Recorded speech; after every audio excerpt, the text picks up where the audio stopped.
queremos dar inicio al tercer encuentro de seminario web organizado por la Facultad de Medicina de la Universidad Finisterre.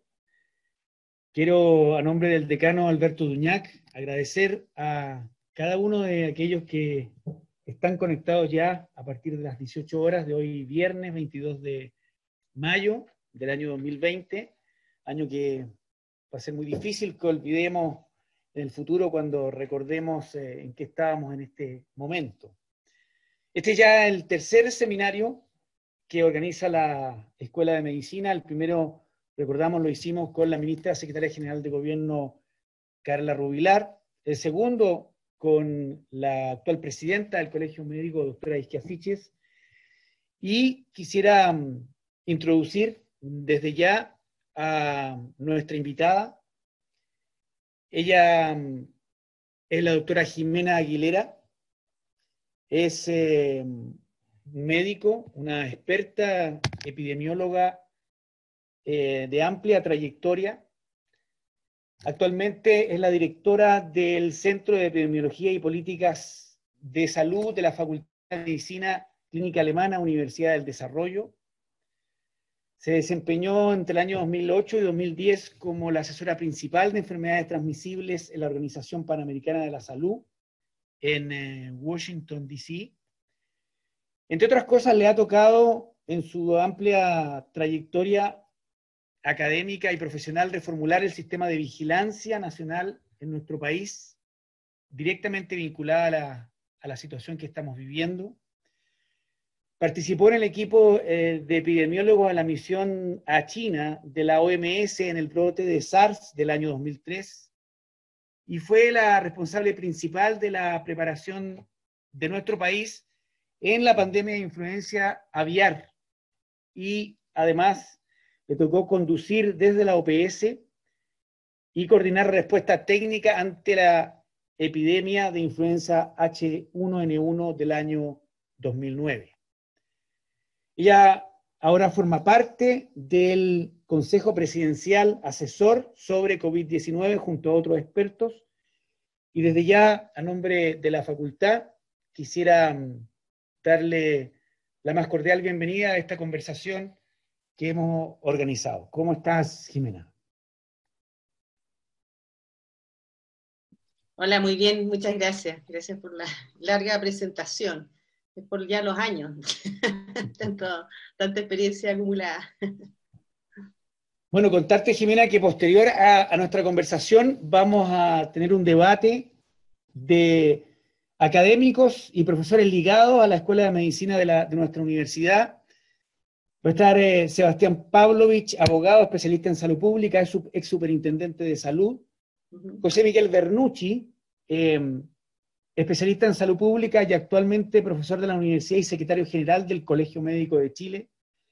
El doctor Gabriel Cavada, bioestadístico, epidemiólogo, doctor en epidemiología, y Tomás Regueira, que es el actual presidente de la Sociedad Chilena de Medicina Intensiva, que junto a los internos de la facultad se han hecho responsables de informar día a día del estado de disponibilidad tanto de camas críticas como de ventiladores mecánicos, que es información muy valiosa para la toma de decisión.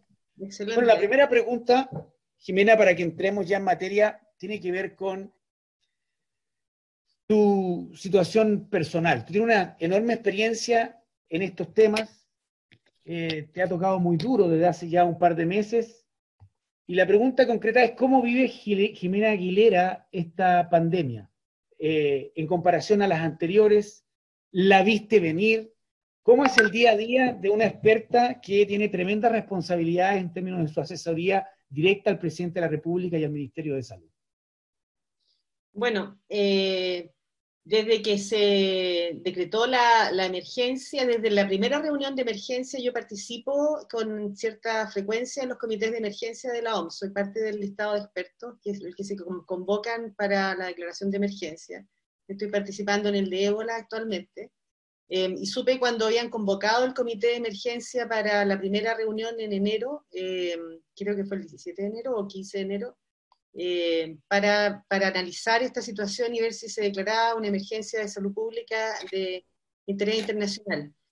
Yo cuando supe de esa reunión, la verdad es que pensé que iban a declarar la emergencia por el virus que se trataba, por ser un nuevo SARS, y porque ya el SARS anterior había demostrado el potencial pandémico. Se considera, de hecho, que ese evento fue la primera pandemia del siglo XXI, y después tuvo la pandemia del H1N1, y esta ya la tercera pandemia del siglo XXI, y cada una ha sido más grande que la anterior. Entonces, yo pensé que iban a decretar la emergencia, después China la decretaron después el 30, cuando China cierra la frontera, como que pensé que podría haber la posibilidad de que efectivamente se controlara como se controló el primer SARS, y que esos casos que exportaron hacia los países iban a lograr contenerlos, pero lo que me sorprendió fue la falla de los sistemas sanitarios de Europa, que en definitiva se prestaron a ser una caja amplificadora del brote, y que eso nos rebotó a nosotros. Entonces, desde ese punto de vista era inesperado. Mi situación en relación al brote es un poco distinta, porque, bueno, en el caso del SARS inicial, yo fui en la misión, que era estar ahí mismo. Estuve un mes yo en Beijing con el grupo de la OMS, trabajando con los chinos, justamente en la parte de vigilancia, y después en algunas provincias viendo si se estaban estableciendo las medidas de control y haciendo seguimiento de algunos casos. Y me tocó un brote con un súper diseminador en Tianjin, por ejemplo. Entonces tú estás muy metido como en la situación más local y no tanto en el macro. En cambio, pero esa experiencia a mí me sirvió mucho para la preparación pandémica de Chile. Y después ya durante la pandemia, que nos tocó justo estando en Washington, era mucho estrés en el fondo, porque yo era la cabeza técnica y teníamos la situación de Centroamérica, que nunca había tenido vigilancia de buena calidad de la influenza, no tenían diagnóstico virológico, no podíamos mover a los virólogos de las Américas, porque yo di una orden de que toda la gente se tenía que quedar en sus puestos y prepararse, porque iba a llegar la ola pandémica, porque la influenza es así, es parar el viento, era imposible de detener. Y tuvimos que traer virólogos de Europa y instalar. Entonces fue todo muy, muy estresante, con el gran brote en México, con reuniones con Ginebra, en fin. Y estos fueron meses y meses que me crecía el pelo, porque no tenía ni un día libre hasta como agosto, desde más o menos abril a agosto. En cambio, en estas circunstancias es distinto, porque yo no estoy en ningún cargo del Ejecutivo, entonces de alguna forma uno está como inquieto, da recomendaciones, estás todo el día leyendo, pero no estás metido directamente en la toma de decisiones. Entonces es una situación que es rara, digamos, es rara en relación al rol que tuve en los otros brotes, pero bueno, en el fondo te ocupa la cabeza, porque estás todo el día pensando y analizando y viendo si hay que hacer una minuta, si hay que recomendar alguna cosa, discutir. Entonces, desde el punto de vista mental, en el fondo es muy intenso, pero no así desde el punto de vista del trabajo físico, que implica estar todo el día en una oficina hasta la noche, con teleconferencias todo el día con las distintas autoridades, etcétera. Eso es un poco más aliviado, pero sí me sirve para toda esa experiencia, para empatizar con la gente que está en la respuesta directa a la pandemia, porque muchas veces la gente desde afuera como que ve que todo es fácil, y la verdad es que nada es fácil en una situación de emergencia de esta magnitud, ni siquiera en los países desarrollados.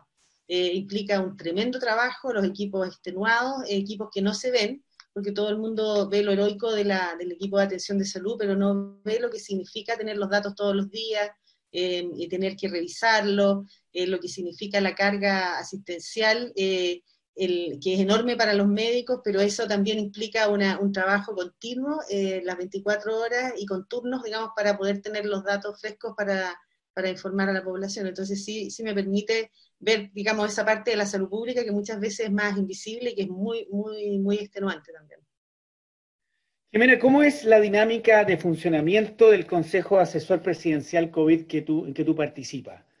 ¿Cada cuánto tiempo se reúnen? ¿Cómo es la construcción de acuerdos? ¿Qué relación hay directamente con la autoridad, con el presidente? ¿Sientes tú que se han tomado en cuenta las principales recomendaciones? ¿Y qué recomendaciones están pendientes respecto de cuarentenas de otras regiones o comunas, o funcionamiento de aduanas sanitarias y cordones debiesen mejorar en el contexto de las recomendaciones que haces tú al presidente de la República? Bueno, nosotros, la verdad es que el Consejo es Consejo Asesor del Ministro. Sin embargo, hemos tenido 4 reuniones con el presidente. El presidente, la verdad, cada vez que nos hemos reunido con él, nos ha escuchado con mucha atención, toma apunte, nos pregunta. Ha sido muy abierto, en realidad, a las opiniones que nosotros le planteamos. Del punto de vista de cómo funciona, nosotros nos formaron después de que, se conformó después de que aparecieron el primer caso. La primera reunión, de hecho, la tuvimos el 15 de marzo, nosotros como consejo, propiamente tal, nos anunciaron esa misma semana, unos días antes, en una reunión que tuvimos en el ministerio, pero la primera reunión real fue el 15 de marzo. La dinámica es que nosotros tenemos reuniones 2 veces a la semana por Zoom, eh, programadas, digamos, de nosotros, como del el Consejo, nosotros solos, sin las autoridades, y además tenemos reuniones con las autoridades en forma bastante periódica. En un principio nosotros hacíamos recomendaciones en todos los ámbitos que tienen que ver con la respuesta a la epidemia, y después nos fuimos focalizando en algunos aspectos, respondiendo a preguntas directas del ministro o de la subsecretaria, o levantando minutas en relación a al análisis que nosotros hacíamos de cómo está evolucionando la situación. De las recomendaciones que nosotros hemos hecho, yo diría que las recomendaciones cada vez se han tomado más en cuenta. Las cosas que hemos dicho cuando hemos, por ejemplo, hemos levantado la alerta de la situación de Santiago, de que era importante aumentar el cierre porque ya se veía que iba a haber una situación bien crítica. Les pedimos que hicieran reuniones más frecuentes, que no se anunciara solamente una vez a la semana las cuarentenas en las ciudades y en las comunas, y todo eso se implementó. Nosotros, sin embargo, no estamos en la decisión directa de cuando se toma la cuarentena, ni de levantarla, ni de decretarla, porque esa decisión la toma el presidente en la mañana, en las reuniones que ellos tienen. Nosotros sí hemos planteado desde un principio que si se acelera la transmisión debería decretarse una cuarentena, dado que hay otra recomendación que nosotros hicimos de un principio y que yo creo que es la que más problemas ha tenido, que es el tema del aislar a los casos. Nosotros creo que el gobierno ha sido muy efectivo en la respuesta a la red asistencial, cosa que ustedes mismos monitorean, que me parece fantástico el sistema que tienen con el doctor Regueira, y que informa respecto de la capacidad instalada, y eso ha sido realmente de muy buena calidad, tanto el monitoreo como la capacidad de amplificar la capacidad de la red, que es algo que los otros países lo ven con mucha atención. Sin embargo, en lo que es la salud pública, en lo que es aguas arriba de este brote, es decir, el evitar los nuevos casos, no hemos sido tan eficaces. Yo creo que de un principio el mismo hecho que no se hayan hospitalizado los primeros casos fue un problema. Y yo creo que en eso hay un tema de la visión que tienen los clínicos versus los salubristas. Cuando nosotros planteamos de que había que hospitalizar a todos los casos, la verdad es que los médicos clínicos no les parece natural. Hay un problema con este brote en ese sentido, de que en realidad puede ser que el paciente clínicamente no tenga indicación de hospitalización, pero ese paciente necesitaba aislamiento. Entonces nosotros no fuimos capaces de aislar adecuadamente los primeros casos, y se produjeron brotes familiares, brotes en colegios, amplificación de la transmisión, y después la difusión de la transmisión desde los estratos sociales altos, por lo menos en la ciudad de Santiago, hacia los lugares de mayor concentración poblacional, que es lo que nosotros estamos viendo ahora como esta gran alza del brote. Entonces, yo creo que esa es un tema en que ha habido debilidad en la respuesta de salud pública, en la capacidad de escalar la respuesta, y es lo mismo que uno ve que ocurrió en Europa. En Europa, nosotros, por ejemplo, a nivel global, existe el Reglamento Sanitario Internacional y hay un instrumento en el que se evalúan las capacidades de alerta de los distintos países. Bueno, el top en capacidad de alerta y respuesta es Estados Unidos, para que tú veas la calidad de la respuesta que ha tenido, y todos los países europeos están todos arriba. Y cuando lo contrastamos con esta realidad, vemos que ese instrumento, todos esos instrumentos que hemos desarrollado, que hemos mirado, en fin, hemos trabajado, yo participé, por ejemplo, en la evaluación externa de Canadá, de su sistema de salud pública. Tuvimos 2 semanas revisando el laboratorio de salud pública, cómo funcionaba la vigilancia, todo fantástico, pero cuando viene el evento, tú ves que hay una falla grande, en realidad, una falla importante en la capacidad de salud pública de efectivamente haber contenido la transmisión, y que es mayor en los países europeos y en Estados Unidos, menos en Canadá y mucho menos en todos los países que curiosamente forman parte de la PEC. Históricamente la PEC, en la cual yo representé al gobierno de Chile en el grupo de salud durante varios años, tiene el tema por la gripe aviar. Ellos siempre han mantenido un trabajo mucho más continuo en la preparación pandémica. Todos los países asiáticos que están en APEC, los países de Oceanía, Australia, Nueva Zelanda, y nosotros mismos habíamos mantenido ese trabajo durante mucho tiempo, pero después de que pasó el H1N1 acá como que se dejó un poco de lado, y sin embargo esos países tú ves que continuamente siguen teniendo la amenaza de la influenza aviar, entonces siguen teniendo trabajo porque han tenido nuevamente eventos que les mantienen como un estado más de alerta, y yo creo que eso está asociado a la mejor respuesta que han tenido todos esos países. ¿Cuál es la razón que nuestro país, que está acostumbrado a tener una respuesta histórica de tradición exitosa respecto de los desafíos de salud pública, particularmente enfermedades transmisibles, la erradicación en la práctica de la tifoidea, la hepatitis, la capacidad que tuvimos en los 90 de responder a la amenaza del cólera en comparación a nuestros vecinos latinoamericanos, pero hoy en comparación a Nueva Zelanda, a Alemania, a Corea, a Uruguay, que es un país de nuestro continente, todos los indicadores nos muestran que no somos exitosos como lo hemos sido tradicionalmente en el pasado. Estamos viendo una situación crítica. Esa puede ser una de las razones. ¿Cuáles son, crees tú, tomando en cuenta tu experiencia en este momento tan complicado respecto de la demanda de servicios de salud para la insuficiencia respiratoria y la severidad que produce el cuadro respiratorio de este virus, el que nosotros estemos viviendo particularmente en la ciudad de Santiago, en la zona central, en todo nuestro país, en la práctica, en la gran mayoría de las regiones, una situación tan compleja respecto al aplanamiento de la curva y de incapacidad de tener resultados como otros países lo han tenido? Bueno, yo creo que está vinculado a algo de lo que yo estaba diciendo, el tema de los servicios de salud pública, o sea, lo que es la autoridad sanitaria, las instituciones que aplican el código sanitario. Aquí, después de la reforma del 2005, la autoridad sanitaria quedó muy debilitada. Se separó de los servicios de salud para fortalecerla, pero en la práctica se debilitó. ¿Y se debilitó por qué? Por varias razones. Primero, porque no tienen ley médica, no hay médicos especialistas de salud pública en la autoridad sanitaria. Segundo, pasó a depender de una figura política, que es el secretario regional ministerial de salud, que es designado por el ministro de salud y por el intendente. Y es una figura que no tiene formación para ser la autoridad sanitaria regional, a pesar de que incluso en el reglamento, que me tocó a mí participar en eso junto con Fernando Muñoz, que ya falleció lamentablemente, incluso se puso explícitamente que la autoridad sanitaria regional tenía que tener una formación de salud pública.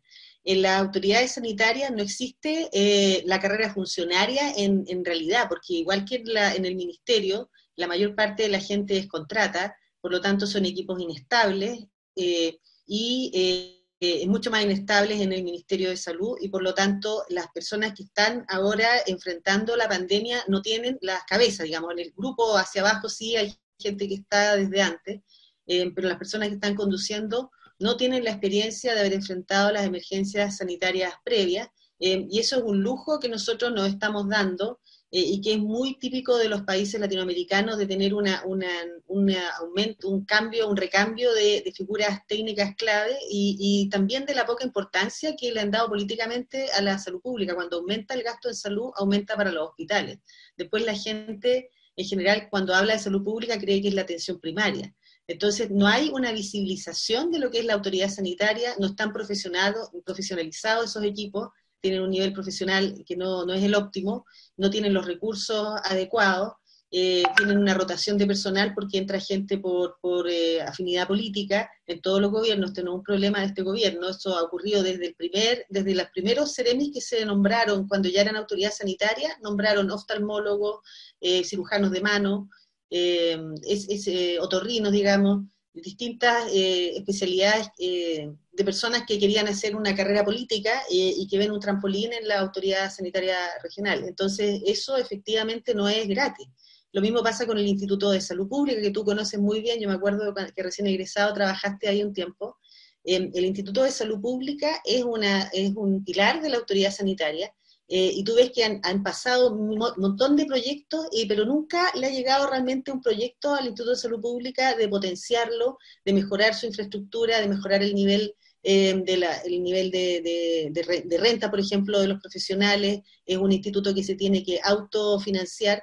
Cuando han habido proyectos es para sacarle pedazos, no para fortalecerlo, como por ejemplo la Agencia de Medicamentos, lo que sería matar el instituto, porque es la única área que recibe recursos. En cambio el Laboratorio Nacional de Referencia, que es vital para estas emergencias, nunca ha sido objeto de un proyecto grande, ni hay laboratorios regionales grandes, digamos, que puedan ayudar a descentralizar la respuesta. Es decir, está muy atrás toda la parte de salud pública comparado con lo asistencial. Sin embargo, yo creo que, para ser bien justo, el sistema de salud chileno sí está respondiendo a su tradición histórica de ser capaz de remontar una situación tan adversa como tener pocas camas por habitante, y ser capaces de, en la labor clínica y la fortaleza del sistema público y la coordinación con el privado, de estar teniendo, a pesar de la enorme demanda asistencial, resultados bastante buenos. Y eso yo creo que también hay que considerarlo, que es parte de la fuerza, y también refleja todo lo que se ha priorizado el área clínica en estos años. Se desprende de tu análisis que aparece evidente que posterior a la superación de la pandemia COVID-19 vamos a tener que hacer un gran esfuerzo de reformar, particularmente en el sector salud, la autoridad sanitaria, pero también la vinculación con la atención primaria, el desarrollo de la telemedicina, el financiamiento de funciones que ahora a la gente le hace sentido que son vitales para la calidad de vida y como una función esencial del Estado a través de los servicios de salud y la autoridad sanitaria. ¿Qué país ha hecho las cosas bien en el último tiempo respecto de fortalecer su estructura, su institucionalidad, su capacidad instalada de autoridad sanitaria, que nos pueda servir de modelo?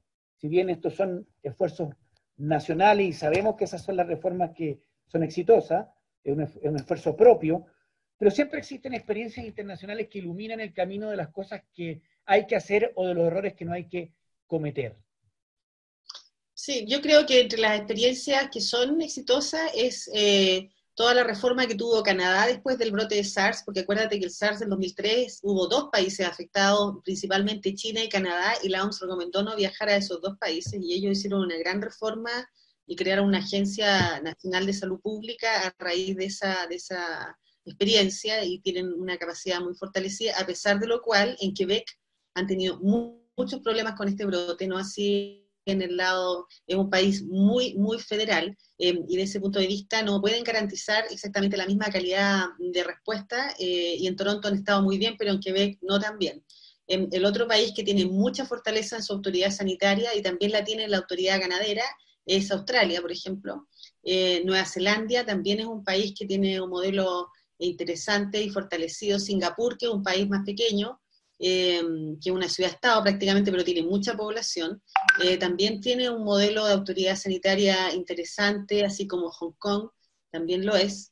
Y yo diría que eso, bueno, y Europa, se suponía que Europa, es que yo normalmente uno podría decir, bueno, el Reino Unido, que tiene el NHS, que es como señero, sin embargo, en esta oportunidad, ninguno de los países europeos, la verdad, es que queda bien parado, excepto Alemania, que tuvo capacidad de frente al desafío, tener una respuesta mucho más decidida, y quizás ese sería un ejemplo que habría que mirar. Recordemos que los europeos tienen un centro para el control de enfermedades de Europa, un CDC europeo, y que no se ha visto por ninguna parte en este evento. Y ese CDC europeo, de alguna forma, también es como un espejo del CDC americano, y que, por ejemplo, para el tema de influenza, hace la vigilancia para el brote que tuvieron de Chirichacoli. No sé si se acuerdan, uno que hubo un problema entre España y Alemania, que Alemania acusó que era España el origen, y al final eran unos brotes de alfalfa. No sé si recuerdan de eso, pero fue bastante noticioso en Europa. Está siempre metido el CDC europeo, y ahora no figura prácticamente. Entonces, yo creo que Europa tiene que mirar un poco también qué pasó con su capacidad. Nosotros cuando íbamos, a mí me tocó negociar el Reglamento Sanitario Internacional a nombre de Chile, y cuando yo iba a las reuniones tuve que en muchas oportunidades escuchar de los países europeos que nos decían directamente de que ellos necesitaban saber todos nuestros datos porque no nos creían y nosotros éramos un peligro para sus países, así tal cual, así de poco diplomático. Y tú te fijas que al final, al fin y al cabo, el mayor riesgo que hemos tenido en todos estos últimos años finalmente provino de Europa, que fue la amplificación de la transmisión de este brote. Sí, ya llegando al final de la conversación, Jimena, ¿cuál es tu perspectiva de evolución? Particularmente en dos ámbitos. Eh, ¿Qué escenario vamos a enfrentar en los próximos días, la próxima semana, respecto de camas críticas, demanda, saturación y ventiladores mecánicos? A la gente le preocupa porque desde los últimos días ha sido bombardeada con lo que es evidente, con el aumento de demanda, con decisiones que son muy difíciles de comenzar a utilizar máquinas de anestesia, a conectar dos personas al ventilador cuando debería corresponder efectivamente a una, trasladar a niños a lugares determinados para liberar camas intermedias que se tienen que reconvertir a críticas. Todo ese proceso tan complejo, traslado de pacientes, traslado de equipamiento entre regiones, ¿cómo lo ves tú? ¿Cuál va a ser la semana, los días más difíciles? ¿Estamos llegando al pic de esta demanda? ¿Queda mucho por sufrir? ¿Cuál es tu perspectiva? Algo que en los últimos días ha llamado enormemente la atención de la opinión pública y que genera tremenda tensión y incertidumbre en la opinión pública. Mira, yo creo que es difícil pronosticar lo que va a ocurrir, excepto lo que es obvio, y que va a haber mucha mayor demanda en el sistema asistencial, por lo menos en la semana que viene y probablemente la subsiguiente, debido al importante número de casos, al crecimiento en el número de casos y que trae consecuentemente una proporción de personas que se van a complicar. El problema que nosotros tenemos es que nosotros tenemos este brote entrando al invierno. Y este virus tiene una capacidad de crecer y seguir porque somos todos susceptibles. Y todos los estudios que tenemos en otros países donde ya han pasado la primera ola, la verdad es que la tasa de ataque no es tan alta, es decir, todavía queda mucha gente susceptible para enfermar. Por eso nosotros pensamos que es muy importante reforzar en este momento el tema de la contención de la transmisión a través del aislamiento de los casos, y eso es lo que hemos estado conversando con las autoridades de cómo fortalecer el aislamiento a través de las residencias sanitarias, porque necesitamos ir a cerrar la llave, ir a controlar aguas arriba este brote, porque por más capacidad que tengan instalada y sean capaces de seguir aumentando, eso no va a ser infinito, y no tenemos la certeza de que el virus el brote se vaya a comportar en nosotros como fue en otros países que iban hacia una situación de primavera, que a pesar de que el virus se sigue transmitiendo igual, evidentemente que las condiciones de cercanía de las personas son mayor en el invierno que en la primavera, y eso permite que baje un poco la transmisión. La transmisión es función de tres factores principales: la transmisibilidad del virus, que es una característica propia del virus, que no lo vamos a cambiar, la tasa de contacto y la duración de la contagiosidad. De esos tres factores nosotros podemos mover para disminuir la transmisibilidad el uso de los equipos de protección personal, la higiene, o sea, en el fondo lo que es usar mascarillas, por ejemplo, que reduce la posibilidad de transmisión, que sí, a pesar de que a nivel individual, en el público abierto, no es tan efectiva, pero a nivel poblacional, aunque tenga una efectividad del 60%, eso tiene un impacto poblacional. Y lo otro es la tasa de contacto, y esa tasa de contacto se controla aislando primero a los casos, aislando a los contactos en lo que se llama las cuarentenas, y se ayuda con la cuarentena local, la cuarentena total. Entonces, nosotros si bien vemos que esa es la única forma, en el fondo, que estamos controlando esta enfermedad que no tiene tratamiento ni tiene vacuna, tenemos que ser capaces de aislar a los casos, si esa es la fuente de contagio, y hacer un esfuerzo mayor, aunque la gente piense de que en realidad ya está todo jugado, no es así, hay que seguir insistiendo, esta es una enfermedad aguda, las personas dejan de contagiar rápidamente, por lo tanto uno puede retomar el control, y así ha ocurrido con otros brotes enormes, como por ejemplo ha sido el ébola en África, una situación totalmente caótica, y se ha sido capaz de ir retomando el control a través de la búsqueda de los casos y su aislamiento. Entonces eso es lo que nosotros esperamos que se refuerce esta semana y para contribuir a que disminuya la demanda en la red asistencial, dado que no sabemos en qué momento se va a producir el pic, porque vamos a saber cuando ya pasó en realidad. Entonces no tenemos ninguna certidumbre, son solo especulaciones basadas en cómo ha funcionado el brote en otros lados, pero claramente es distinto el contexto en el cual estamos nosotros, también desde el punto de vista estacional, y que no fuimos ya capaces de controlarlo antes de que entrara a los grupos más poblados de la población. Sí, vamos a terminar, Jimena, con dos preguntas que nos llegan por el chat de aquellos que están conectados y queremos agradecer la atención de haber sido convocado y responder a la convocatoria de este encuentro, de este seminario online. El primero es de Andrés Yuibar y nos dice: ¿qué opinión les merece actualmente la situación de la región de Valparaíso? ¿Es necesaria una pronta cuarentena total a algunas comunas más afectadas como Viña del Mar, Valparaíso y San Antonio?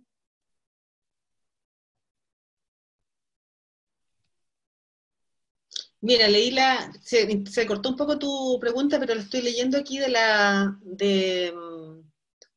del chat de preguntas y respuestas.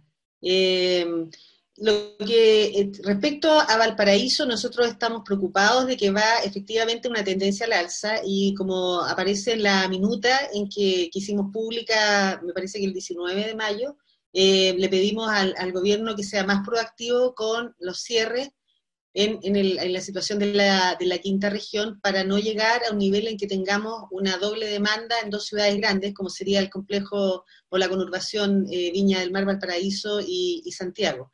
En la situación en la región, lo que es más crítico al parecer es la situación de San Antonio, y lo otro que hemos pedido reforzar es la estrategia de las residencias sanitarias en la quinta región, es decir, que se trate de avanzar más con esa estrategia, que significa aislar a los casos, y eso produce menos presión para hacer un cierre total, que también va a ser difícil de sostener en una ciudad donde hay mucha informalidad económica, y que es difícil que la gente cumpla realmente la cuarentena por más que uno la decrete. Nosotros sabemos lo que significa. Es fácil decir hagamos la cuarentena, pero no es tan fácil que la gente la cumpla en todos lados. Entonces, por eso también, a pesar de ello, estamos pidiendo que sea más proactivo y que también se fortalezca la estrategia de búsqueda y llevar a los grupos, incluso a los grupos familiares, si es necesario, a una residencia sanitaria para que la gente esté en un lugar adecuado, con una buena atención, con monitoreo y seguros de que nos sigan contagiando. Son situaciones transitorias, por lo tanto, yo creo que necesitamos apoyar más esa estrategia para controlar la transmisión. Para terminar, hay una pregunta del diputado doctor Juan Luis Castro, hecha a las 6:27, dice: para Jimena Aguilera, ¿qué ocurre con el testeo a asintomáticos realmente? ¿Cómo se está saliendo a buscar y por qué la atención primaria de salud está fuera de la estrategia de trazabilidad? Saludos al doctor Juan Luis Castro. Sí. Hola, sí, también aprovecho de saludar a Juan Luis, conocido de la escuela. Sobre el testeo asintomático, nosotros sugerimos el testeo asintomático en situaciones de brote, para identificar las otras personas que estuvieran transmitiendo, y eso entiendo que es lo que se está haciendo. Se ha hecho mucho testeo asintomáticos, por ejemplo, en los hogares de ancianos, se ha hecho también en las cárceles, en brotes grandes. Lo interesante sí es que hay que entender que un PCR negativo en un contacto asintomático no libera de la cuarentena, sino que hay que seguir la cuarentena, porque depende del momento en que uno esté haciendo el test, esa persona puede todavía estar incubando. Pero así es como se está saliendo a buscar a través de la investigación de brote. Eso es lo que hemos sabido nosotros. ¿Por qué la APS está fuera de la estrategia de trazabilidad? Mira, yo no tengo una explicación para ello. Me parece que lo que sí sé es que en regiones no es tan así que la atención primaria esté fuera de la estrategia de trazabilidad, pero en todo caso nosotros vemos, y efectivamente, como hablaba Marco, de que aquí ha habido un problema en la presencia de la APS en la respuesta a este brote, y de hecho lo hemos recomendado en todas nuestras minutas, de que debería haber una articulación mejor, y yo creo que ese es otro tema para discutir sobre el futuro del sistema de salud, qué pasa con la conexión entre la atención primaria y el servicio de salud, y cómo es importante que los prestadores públicos, tanto de servicios de salud pública como de los servicios asistenciales, estén mejor coordinados para una situación de emergencia, y lo que nosotros tenemos justamente es una fragmentación de los prestadores públicos de salud pública, de los prestadores asistenciales y de los distintos niveles de atención, y yo creo que eso efectivamente no es bueno en una situación de emergencia. Bueno, muy bien, Jimena, el tiempo se ha pasado muy rápido. Yo de verdad quiero agradecer el esfuerzo que tú haces para poder participar de este seminario web. Es evidente que las últimas semanas han sido de gran exigencia emocional, física para ti. Te queremos dar el agradecimiento a nombre de la Facultad de Medicina de la Universidad Finisterre y desearte toda la fuerza para que tu experiencia pueda servir, que los tomadores de decisión de más alto nivel, particularmente el ministro Jaime Mañalich, el presidente de la República, tengan los elementos técnicos, científicos a la mano para decisiones que juegan la vida y la calidad de vida de todos los compatriotas, de todos los chilenos. Te dejamos invitada, esperamos cuando esto pase, para que nos reencontremos ya físicamente en el auditorio de nuestra universidad, junto a nuestro decano, el doctor Alberto Duñac, que además lo ha pasado mal, es intensivista, se tuvo que excusar porque está ya con síntomas de disfonía. Él dice que no es COVID-19, tendrá que No, porque también hay adenovirus, ¿eh? Y el adenovirus da más disfonía. Eso es lo que comentábamos antes. Él te manda muchos saludos y muchas gracias, Jimena. Ahora viene un tremendo panel, ya está conectado Sebastián Pavlovich, Gabriel Cavada, estamos a la espera del doctor Tomás Regueira y de el doctor Bernucci, secretario general del Colegio Médico. Muchas gracias, que te vaya muy bien. Éxito. Gracias, gracias.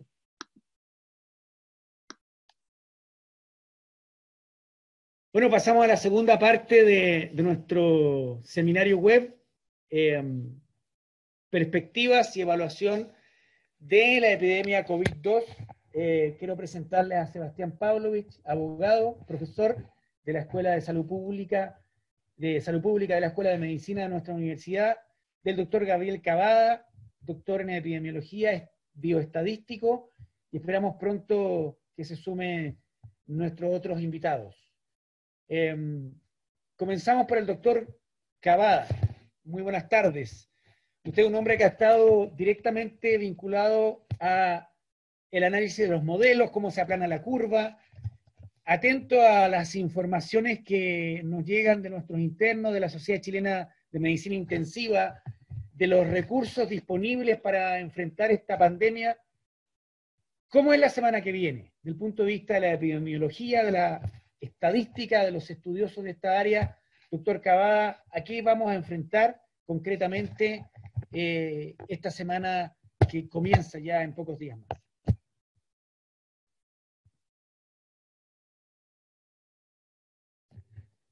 Ahí estoy. Hola Marco Antonio, Sebastián. La doctora Aguilera ya no nos escucha, ¿verdad? No, ella tuvo Lo que escucho, sí los escucho, así que cuidado, Gabriel. No. Estar un ratito escuchando. Es que quería partir saludándote afectuosamente, Jimena, porque es un gusto haberte escuchado y poder interactuar contigo. Gracias. Porque en realidad hay algunas partes de tu exposición que me dejaron un poco angustiado como bioestadístico. Y una primera pregunta que te tengo es, después de tu exposición, ¿esta epidemia realmente, con la información disponible, se puede modelar o no? Mira, voy a encendir el video de nuevo. Yo creo que el modelamiento para proyectar no es muy bueno, pero sí para ver las alternativas de estrategias para responder. O sea, yo creo que mientras, si la proyección se basa en parámetros muy teóricos, yo creo que puede fallar mucho. En cambio, si se basa en la situación real observada en otros países, puede ser un poco más cercana. Pero cada país en realidad está enfrentando el brote de una forma un poco, en unas condiciones un poco distintas. Por ejemplo, la situación europea no es semejante a lo que nosotros hemos visto desde un principio, porque nosotros tuvimos más capacidad de ver el origen de la epidemia que ellos. Ellos, cuando se dieron cuenta que estaban en la epidemia, ya tenían demasiados casos, y por eso de alguna forma ellos priorizaron, por ejemplo, los exámenes para los casos graves, que es como un instinto clínico en respuesta a emergencias, pero que lamentablemente hace mal a la respuesta de salud pública porque perdieron la visión sobre el brote, por lo menos lo que pasó en Italia y España. Entonces, incluso la misma letalidad, ellos aparecen con una letalidad muy alta porque son un país envejecido, mucho más envejecido que nosotros, pero también porque tienen una parte de la cola inicial del brote perdida en los casos. Entonces va a ser mucho más adecuada el cálculo de las letalidades con los estudios de cero prevalencia que en base a los números notificados. Entonces, yo creo que el modelo siempre sirve, y me gustan los modelos, sirven, pero para la proyección encuentro que hay mucha incertidumbre. Sin embargo, también, bueno, la gente hace los modelos, pero lo encuentro particularmente útiles para analizar cuáles son las estrategias que pueden funcionar mejor en alternativas, digamos, de estrategia y tratando de usar data local. Eso es lo que yo pienso. Claro, porque a estas alturas, digamos, parece ser que lo único más o menos razonable es que uno está modelando como notificaciones y lo que sabe es un factor de crecimiento de notificaciones y no de la epidemia en realidad. Y al respecto, quería saber tu opinión acerca de lo que dijo el equipo de Kiwi de la Universidad de Chile, cuando ellos expresan muy duramente que nosotros perdimos la curva epidemiológica, que no sabemos dónde está, y no sé si me hace un poco sentido porque ya es segunda vez que te escucho que nosotros vamos a saber que estamos en bajada cuando esta cuestión ocurra, digamos. Ya no tenemos ninguna proyección de poder anticipar cuándo la epidemia va a empezar a remitir, sino que definitivamente cuando sintamos que la pendiente ya viene en baja. Sobre lo del doctor Kiwi, yo creo que nosotros como epidemiólogos nunca tenemos la certidumbre de la curva epidémica, siempre estamos siguiendo con un cierto sesgo, sabemos que no estamos siguiendo todos los casos y lo que nos interesa es ver la tendencia. Y de hecho, es bueno de hecho que se mantenga el sesgo. Nosotros aquí hemos cambiado el sesgo porque al aumentar el testeo, en el fondo se redujo el sesgo de alguna forma y se ha seguido aumentando el testeo. Entonces, hay como, ya no es la misma proporción de casos desconocidos la del principio que la del final. Entonces, ahí también hay un problema para las proyecciones. Yo creo que en un momento, más que perder la curva, lo que pasó fue que creo yo, que con el cierre del sector oriente de Santiago efectivamente se aplanó en ese momento la curva, porque ahí estaba el 90% de los casos de la ciudad, y lo que ocurrió fue que después el virus se movió, tal como se movió de China a Europa, de Europa a Estados Unidos, se movió hacia una zona más populosa y ahí prendió porque encontró un pasto seco, un montón de gente mucho más junta, con tasa de contacto más alta, y aumentó la transmisión, como decía, que estos tres factores de los cuales depende la transmisión, que es la transmisibilidad, la tasa de contacto y la duración. La tasa de contacto es mucho más alta. Además, al abrir el sector oriente, nuevamente se produjo un flujo en la ciudad, porque es un sector que atrae mucho, Providencia, Vitacura, todas esas comunas, a obreros de la construcción, a personal de servicio que proviene en esta ciudad que nosotros tenemos de comunas que son comunas dormitorio, y que se trasladan horas, una hora y media, para llegar a su trabajo, y es un traslado que es en un medio de locomoción en el cual hay una gran tasa de contacto, que son los buses, los colectivos, el metro, y eso facilitó que hubiera una mayor tasa de transmisión. Eso es lo que yo creo. Entonces no creo que se haya perdido tanto, como que en el fondo hubo un enlentecimiento de la transmisión y una transición hacia el pic, hacia cuando se movió el virus hacia el otro sector de la ciudad. Eso es lo que Nosotros siempre cuando estábamos en esa situación de 500 casos diarios que nos preguntaban, decía, bueno, una cierta meseta, es una cierta meseta porque es una transición entre un momento que está bajando, es un promedio, que no es algo que no está en ninguna parte en realidad, entre una situación que iba a la baja y otra que iba subiendo, y que se empezó a subir cada vez más aceleradamente, en la medida además que hemos visto que el clima también está más frío. Y Tenemos tenemos algún... tenemos otra Sí, pregunta, se nos está llenando, disculpe doctor Gabriel, del ex subsecretario doctor Jaime Barros, queremos saludarlo. Él pregunta a propósito de las reformas, y quiero hacerla a Sebastián Pavlovich y también a Jimena Aguilera, plantea que no solo es necesario reformar nuestra autoridad sanitaria, sino también el rol que ha jugado la Organización Mundial de la Salud, la OMS, y la Organización Panamericana de la Salud, y particularmente lo que tiene que ver con el momento en que esté disponible la vacuna o antivirales que sean efectivos para el tratamiento del virus, más de lo que tenemos ahora como arsenal terapéutico. ¿Cuál es el rol? ¿Cuáles son las reformas pendientes a nivel de la estructura de la gobernanza internacional en salud, hablando directamente de la Organización Mundial de la Salud? Sebastián y Jimena. Wow, la tremenda pregunta. Bueno, primero que todo quería saludar a Jimena, que gusto tenerla acá. Es siempre un placer y un gusto escucharla. Nos tocó trabajar en su época enfrentando la pandemia del H1N1, que claro, comparado con esto, digamos, eso fue bastante más acotado. No, con 2 millones de casos. No, sí, Fueron sí, 2 pero millones de casos. en términos de letalidad al menos, digamos, se pudo controlar.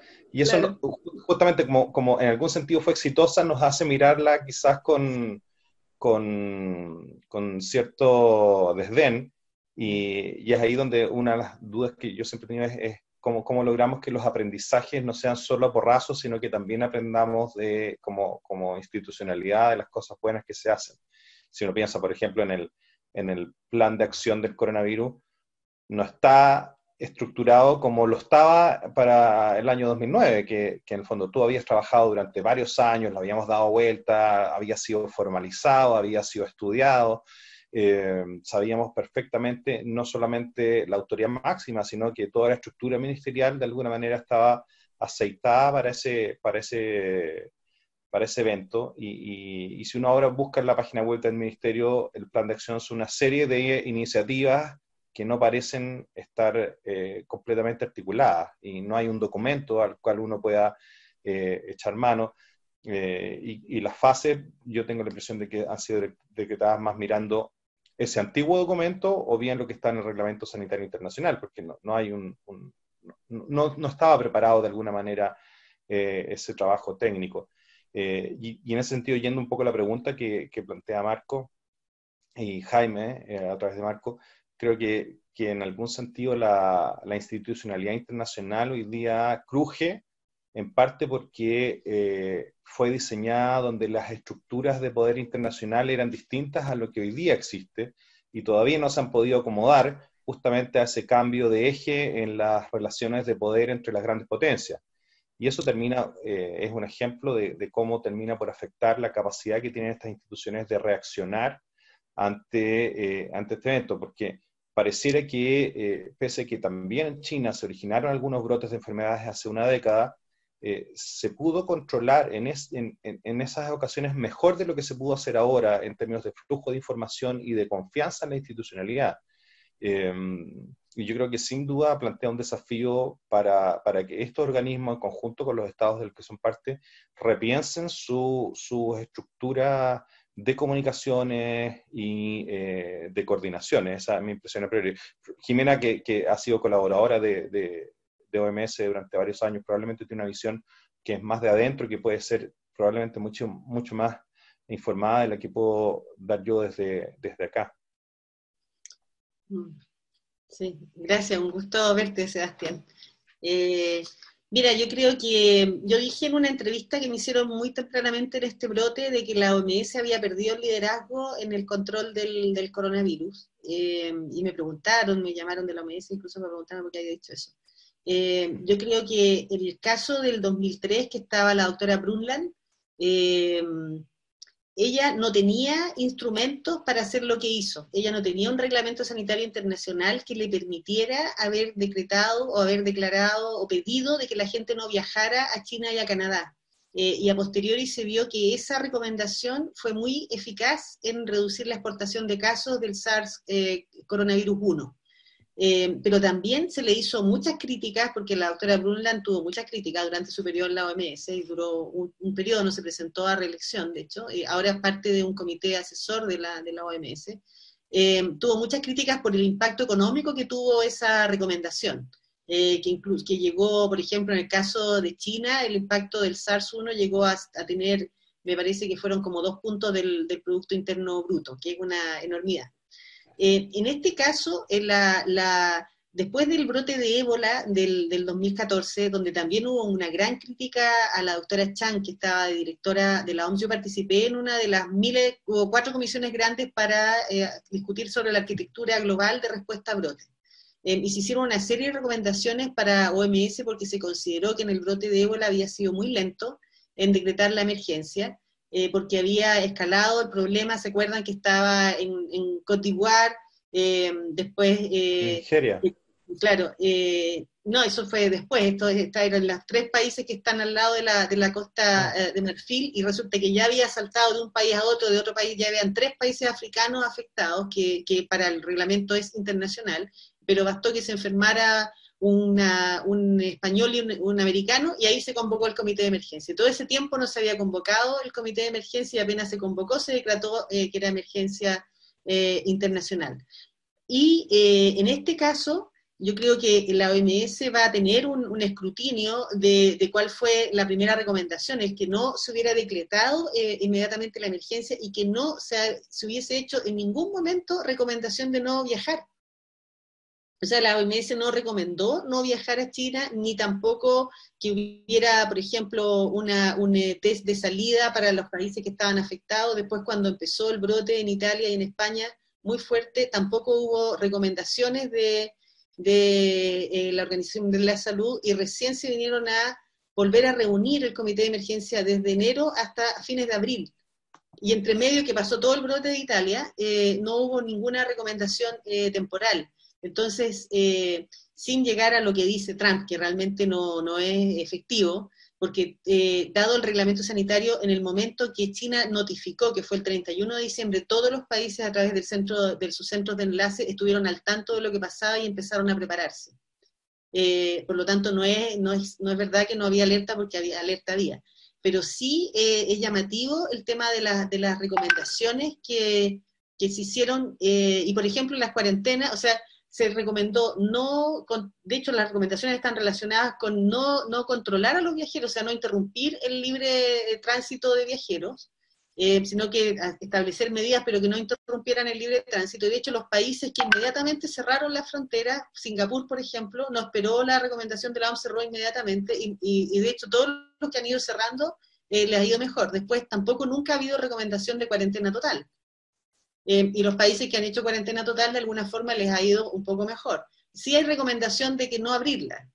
Entonces hay temas con la estructura de respuesta que ha tenido la OMS, y bueno, pero la OMS lo que sí tiene es el reglamento tiene un comité de examen, en el cual, y ya anunciaron que va a haber un comité independiente de análisis, y se va a discutir todo lo que pasó y las medidas que se tomaron para justamente reestructurar nuevamente el sistema y tener un mejor pie. A mí me parece que a veces se toma demasiado en consideración las consecuencias económicas de las medidas, y no tanto el tema de salud, porque al final las consecuencias económicas son mucho peores con un brote como este, que está diseminado en todo el mundo y tiene a todo el mundo en jaque. Entonces, y yo creo que es sano tener esos ejercicios posteriores, y que acá también deberíamos tenerlo, en realidad, para lograr superar todos los problemas que hemos detectado, más allá de la crítica política, qué sé yo, sino que de cómo mejorar y estar en mejor pie, porque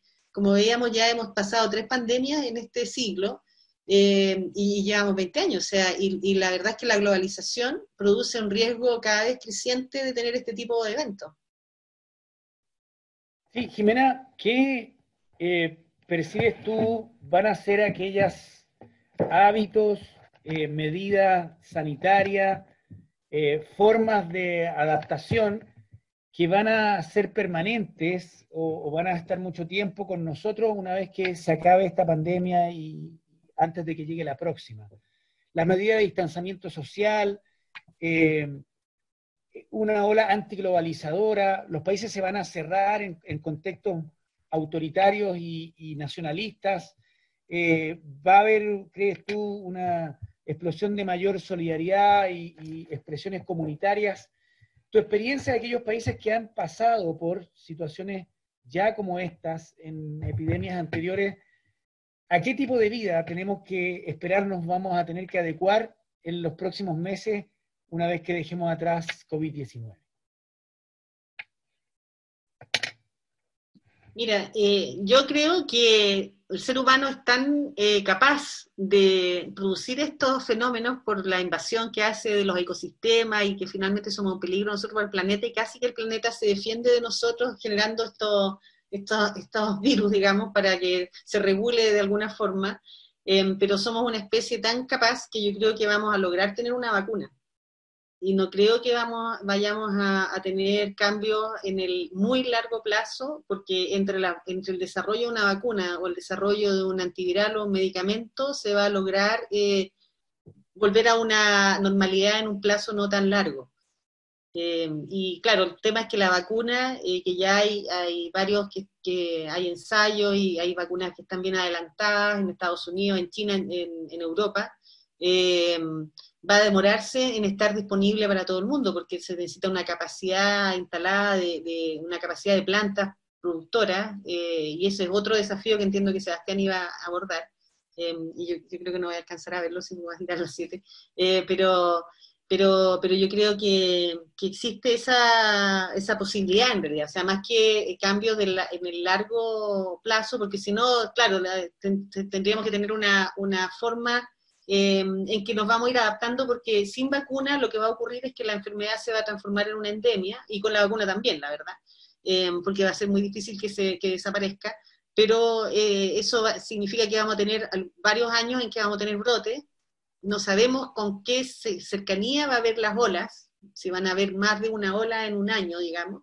Eso es lo que hay que mirar con los europeos, qué pasa ahora cuando entren al verano y qué va a pasar cuando pasen de nuevo al otoño. Pero esas olas, puede ser que la primera ola sea la más grande, o puede ser como en la pandemia del 18, que la segunda ola fue más grande, pero después van a ser más pequeñas, entonces. Y yo creo que por más que todavía no se sabe la inmunidad que produce la enfermedad, no hay 5 millones de casos y no hay personas reinfectadas, así que yo creo que la inmunidad produce, y por lo tanto vamos a lograr tener una vida más normal en un plazo mediano, si es que no hay una vacuna que lo adelante eso en un par de años.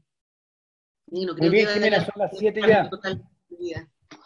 Te liberamos entonces, gracias por acompañarnos en los comentarios y reitero el agradecimiento en nombre de nuestra Facultad de Medicina y de la Universidad Finisterre. Que esté muy bien, muchas gracias. Gracias, saludos a Un gusto verte, Jimena.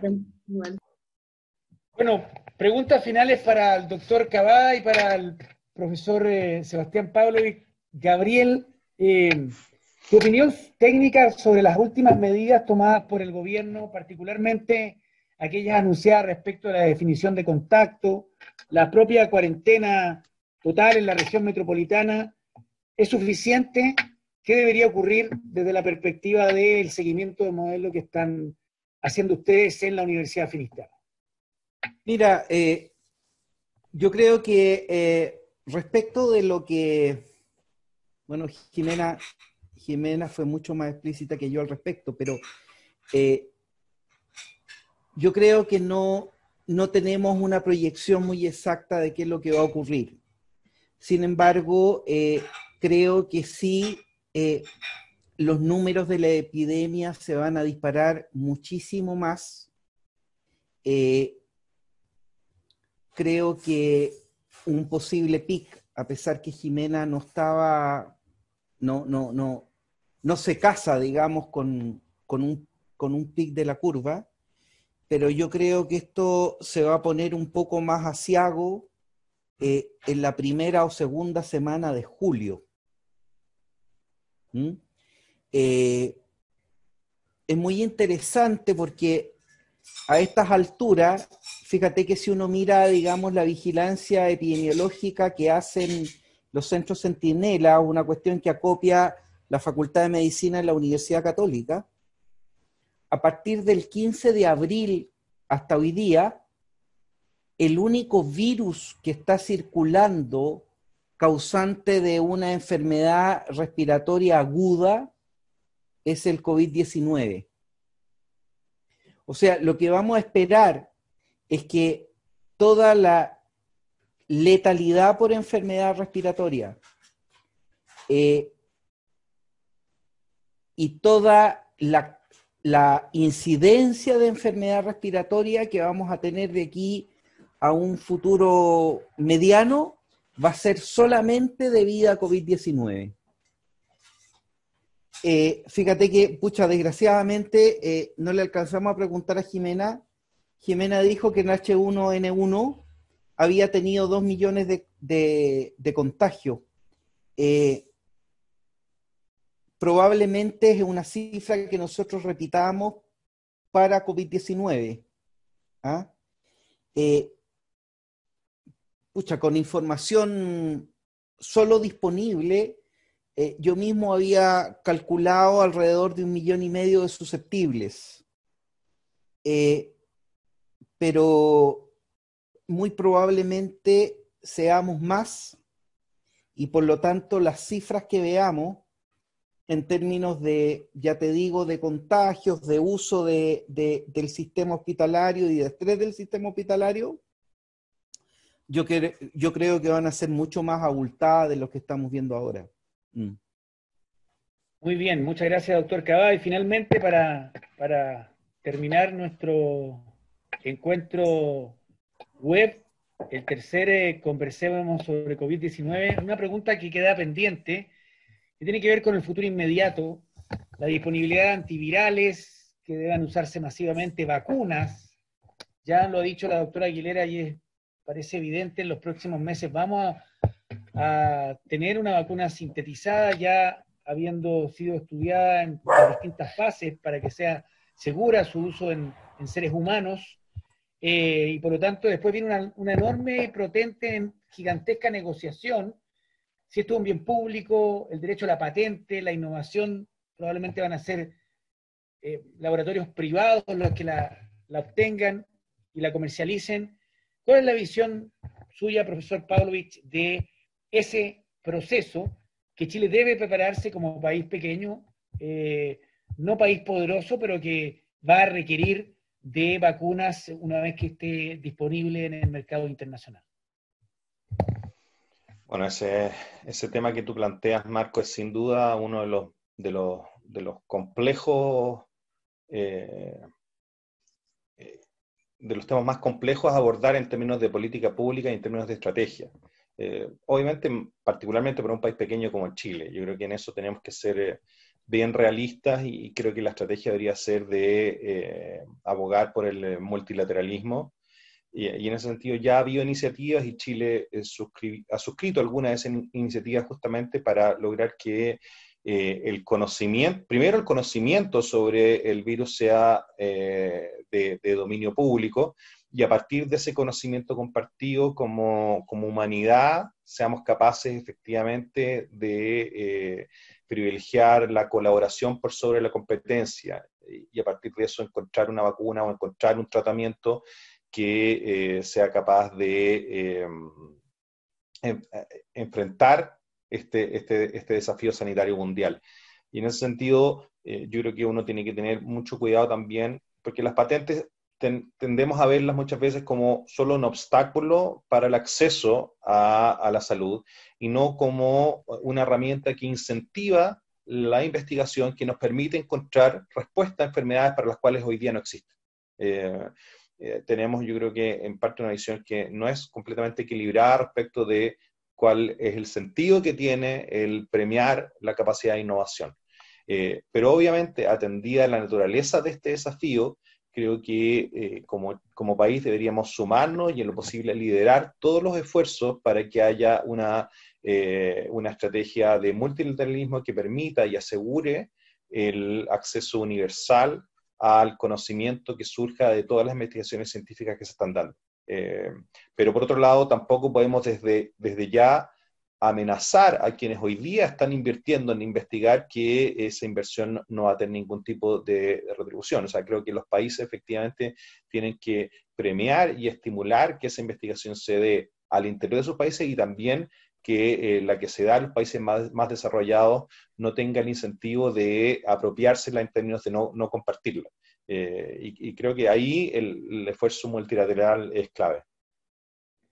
Muchas gracias, profesor Pavlovich. A nombre de la comunidad académica de la Escuela de Medicina de la Universidad Finisterre, de Ernesto Vega, director de la escuela, del decano Alberto Duñac, quisiera agradecer la participación de todos ustedes, excusar la inasistencia tanto del doctor Regueira, por razones entendibles. Él está en la primera línea de la lucha en la unidad de cuidado intensivo en coronavirus, iba a conectarse de turno, probablemente no lo pudo hacer.